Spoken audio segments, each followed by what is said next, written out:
I'd like to now turn to Professor Hayley Fitzgerald, if I may, because when reading the strategy, to me, one of the strong focuses of the strategy of how we're going to get to that particular objective was the focus on children and young people. So I'd like to get your perspectives, Hayley, about what the current provision is like for children and young people, and what is the strategy saying is going to happen to try and increase participation in that area. Yeah, thanks, Chris. So the strategy is really premised on an action plan, which is called the School Sport and Activity Action Plan. So that's where the main work has been undertaken with regards to thinking about school and extracurricular activity for young people. That action plan has 3 key areas of work, if you like. One is around high quality physical education and sport. The second one is around extracurricular provision and competition. And the third key area of work is around equal access to PE and sport. So those are the main areas of work that the action plan's doing. So in order to address those main areas of work, there's numerous programmes and initiatives that have been established. So some of them you might be familiar with, including Inclusion 2024, the school games, active transport to and from school. There's a programme around the use of facilities within schools so they can be taken advantage of more fully.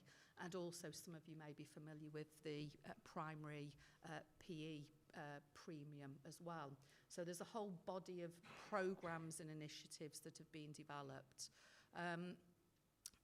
And when I think about those programmes and how far we've got so far, I have to say I'm either grumpy and frustrated or I'm hopeful. So shall we do the grumpy and frustrated thing first? Let's head on a positive.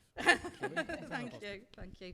So when I'm grumpy and frustrated, actually when I look at the action plan document, what's evident to me and what I note is that where mention is made of young people with special educational needs and disabilities, it's at the latter end of the main document, which just frustrates me because this really speaks to the way in which quite often disabled people are positioned and placed within society more broadly. So for me, I'd like to see issues around inclusion and different groups that need to be included foregrounded with any kind of within any kind of action planning like that. So I think that's really important. Are you suggesting that there's like almost an afterthought then when we're considering disability?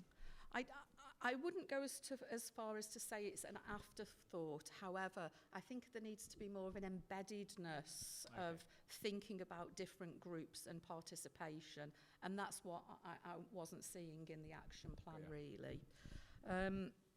I think another frustration, and this is broader and it's not necessarily explicitly to do with young people with disabilities, is the way in which competitive traditional sports continue to be prioritised. That's a problem with PE more broadly, and there's lots of research that's indicating that as well. And why is that an issue?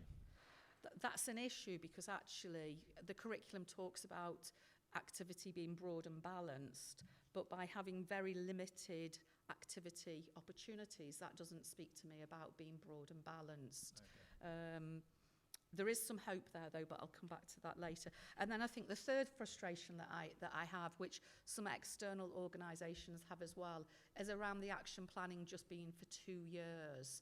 So that doesn't mean we can really think of anything that's sustained or the longevity of the challenges at stake. So that would be another frustration. So the grumpiness is out of the way there. Yeah, good, very good. But I'm not going to talk about those. So when I'm feeling when I've had a good sleep and I'm feeling a little bit more enlightened, the positive things and the hope that I take, and I'm slightly contradicting myself now, when I go into schools and I speak to practitioners, what I'm noticing is there is an increase in the diversity of activities that are offered now to some young people.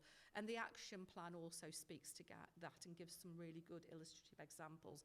So let's do yoga, let's do Tai Chi, let's do cup stacking, let's do circus skills, let's do these diverse range of activities, including para and disability sports as well. And they need to be embedded within the curriculum. So there is some good, I'm going to call it pockets of good work going on. And that might be an individual member of staff, or it might be a PE department, it might be an academy, a collective of schools, etc. Okay. And also, that's interesting, because I was just thinking, is there a difference or a distinguishing feature that we could perhaps highlight here between special schools and mainstream providers in terms of the quality of opportunities provided? Gosh, that's a really big question. We could probably have a podcast just all about Already pitching. that. Very good. I'm not going to answer I don't think I'm quite going to answer the question, but what I'm going to get you to all think about is actually the special schools that I've worked in and supported. There's actually some absolutely brilliant practice going on in terms of physical education. And these are practitioners that are not necessarily physical education trained. The reason for that is those practitioners are very pupil-centred, and that's the essence of it. So circus skills, that definitely goes on in special schools. So I think mainstream schools could learn a lot actually from non-specialist deliverers of physical education and sport in special schools.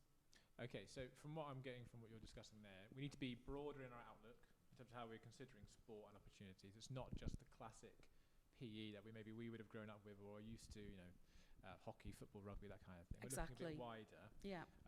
And there are pockets of good practice, but perhaps it's not necessarily consistent throughout the country. Yes. Yeah.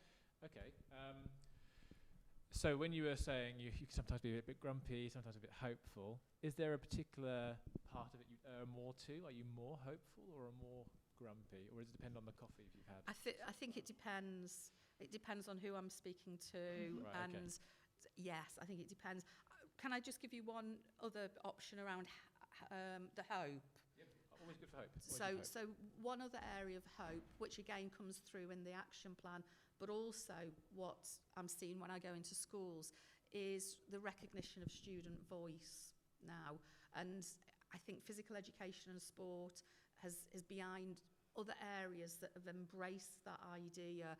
We need to engage with young people, ask them how they're doing, how they're experiencing activities, and support them in a way where they can help to co-construct a different kind of physical education, either within or beyond the curriculum as well. So I think the notion of student voice is something within the action plan and something that I'm seeing. And again, that practice is quite pocketed as well. And just one final question before we move on to the next section, if I may. Is there a distinction between primary school sport and opportunities for that kind of age group versus secondary? Yes. And what is the difference?